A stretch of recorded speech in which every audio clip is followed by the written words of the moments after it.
আজকে আমরা এমন এক বিপ্লবের কথা বলবো যা শুরু হয় আমাদের একেবারে পায়ের নিচ থেকে। চলুন জীবন্ত মাটির এই অসাধারণ দুনিয়ায় ডুব দেওয়া যাক।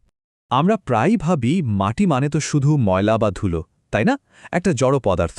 কিন্তু আসল সত্যিটা কি জানেন? মাত্র 1 চামচ সুস্থ মাটিতে যে পরিমাণ অণুজীব থাকে তা এই পৃথিবীর মোট জনসংখ্যার চেয়েও বেশি। একবার ভাবুন তো ব্যাপারটা। এটা আসলে একটা জটিল জীবন্ত ইকোসিস্টেম যা আমাদের পুরো খাদ্য ব্যবস্থার একদম গোড়ায় রয়েছে। আর এটাই হলো আজকের আলোচনার সবচেয়ে জরুরি প্রশ্ন।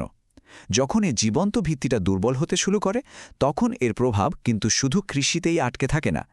এর ধাক্কা সরাসরি আমাদের স্বাস্থ্য আর পরিবেশের উপর এসে পড়ে। কিন্তু এখানে আসার কথাও আছে। হতাশ হওয়ার কিছু নেই। আমরা প্রকৃতির খুব সাধারণ কিছু নিয়ম কাজে লাগিয়েই এই মাটিকে আবার জীবন ফিরিয়ে দিতে পারি। আর এই পুরো প্রক্রিয়াতে আমরা দেখব কিভাবে যেগুলোকে আমরা বর্জ্য বলে ফেলে দিই সেগুলোই মাটির জন্য মূল্যবান সম্পদ হয়ে ওঠে।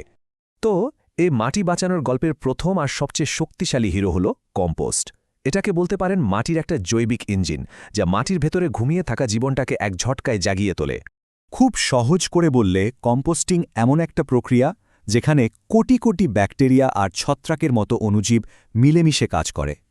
ওরা ফসলের ফেলে দেওয়া অংশ বা পশুর মলের মতো জৈব জিনিসগুলোকে ভেঙে ফেলে একটা কালো, উর্বর পদার্থ তৈরি করে।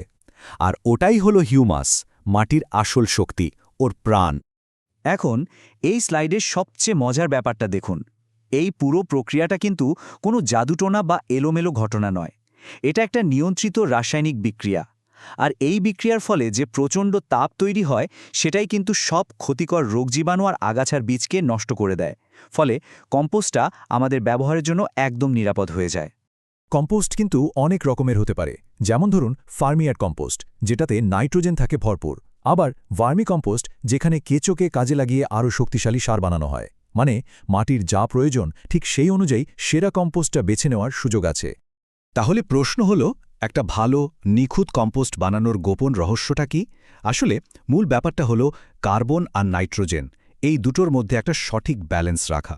আর সেই ম্যাজিক রেশিওটা হলো 10:1 থেকে 20:1। এই অনুপাতটা ঠিকঠাক রাখতে পারলেই কম্পোস্টটা গাছের জন্য একদম পারফেক্ট হবে। কোনো ক্ষতি তো করবেই না, বরং মাটির উর্বরতা বাড়াতে সবচেয়ে বড় ভূমিকাটা রাখবে। কম্পোস্ট তো গেল মাটির জীবন ফেরানোর কাজ। এরপর চলুন আমাদের দ্বিতীয় উপাদানের কথায় আসি। এটা কাজ করে মাটির কাঠামো নিয়ে। এর নাম বায়োচার, মাটির জীবনের জন্য একটা মজবুত, স্থায়ী ঠিকানা। বায়োচার হল সোজা কথায় এক ধরনের বিশেষ কাঠকয়লা। এটা পাইরোলাইসিস নামে একটা নিয়ন্ত্রিত পদ্ধতিতে বানানো হয়। এর গঠনটা অনেকটা স্পঞ্জের মতো, ভেতরে হাজার হাজার ছোট ছোট ছিদ্র। আর এটাই একে মাটির জন্য এক কথায় অসাধারণ করে তুলেছে। এ কথাটা বায়োচারের কাজকে কি সুন্দরভাবে বুঝিয়ে দিচ্ছে, তাই না? এটা মাটিতে থাকা উপকারী অণুজীবদের জন্য একটা নিরাপদ আশ্রয়, একটা মাইক্রোবিয়াল হোটেল তৈরি করে, যেখানে ওরা আরামে থাকতে পারে, বংশবৃদ্ধি করতে পারে আর মাটিকে আরও উর্বর করে তুলতে পারে। দারুণ না ব্যাপারটা? আর সবচেয়ে অবাক করার মতো বিষয় কি জানেন? এর স্থায়িত্ব। একবার মাটিতে মিশিয়ে দিলে এই বায়োচার হাজার হাজার বছর ধরে তার কাজ করে যেতে পারে। এটা মাটির স্বাস্থ্যের জন্য একটা দীর্ঘমেয়াদী বিনিয়োগের মতো। শুধু তাই নয়, জলবায়ু পরিবর্তনের বিরুদ্ধে লড়াইতেও বায়োচার একটা বিরাট হাতিয়ার। মাটিতে মেশানো প্রতি 1 টন বায়োচার বাতাস থেকে প্রায় 3 টন কার্বন ডাইঅক্সাইড শুষে নিতে সাহায্য করে। ভাবুন তো, কার্বনকে আটকে রাখার কি চমৎকার একটা প্রাকৃতিক উপায়। বেশ, আমরা মাটির জীবন আর তার কাঠামো নিয়ে কথা বললাম। এবার আসা যাক মাটির মূল ভিত্তিতে, মানে খনিজ পদার্থ। এগুলো ছাড়া মাটির স্বাস্থ্য কিন্তু অসম্পূর্ণই থেকে যাবে। সমস্যাটা যে ঠিক কতটা বড় তা এই একটা সংখ্যা দেখলেই বোঝা যায়।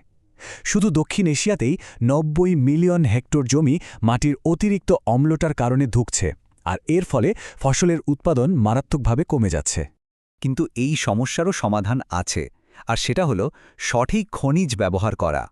যেমন ধরুন, চুন ব্যবহার করা হয় অম্লীয় মাটির পিএইচ লেভেল স্বাভাবিক করতে, আর অন্যদিকে জিপসাম কাজে লাগে ক্ষারীয় মাটির গঠন ঠিক করতে। মানে দুটো ভিন্ন সমস্যার জন্য দুটো আলাদা কিন্তু দারুণ সমাধান। চলুন এবার দেখি এই সব আইডিয়াগুলোকে একসাথে মিলিয়ে বাস্তবে কিভাবে কাজে লাগানো যায়। আর এর জন্য গোবর ব্যবস্থাপনা থেকে ভালো উদাহরণ আর কী বা হতে পারে। আচ্ছা, গোবর তো খুবই শক্তিশালী একটা সার, এটা আমরা জানি। কিন্তু এর যদি ঠিকঠাক ম্যানেজমেন্ট না করা হয় তাহলে কিন্তু উপকারের থেকে অপকারী বেশি হতে পারে। এখানে দেখুন মাত্র 4টে সহজ ধাপ। এগুলো ফলো করলেই গোবরকে একটা ঝুঁকিপূর্ণ জিনিস থেকে একেবারে নিরাপদ আর মূল্যবান সম্পদে বদলে ফেলা যায়। আর এর মধ্যে সবচেয়ে জরুরি ধাপ কোনটা জানেন?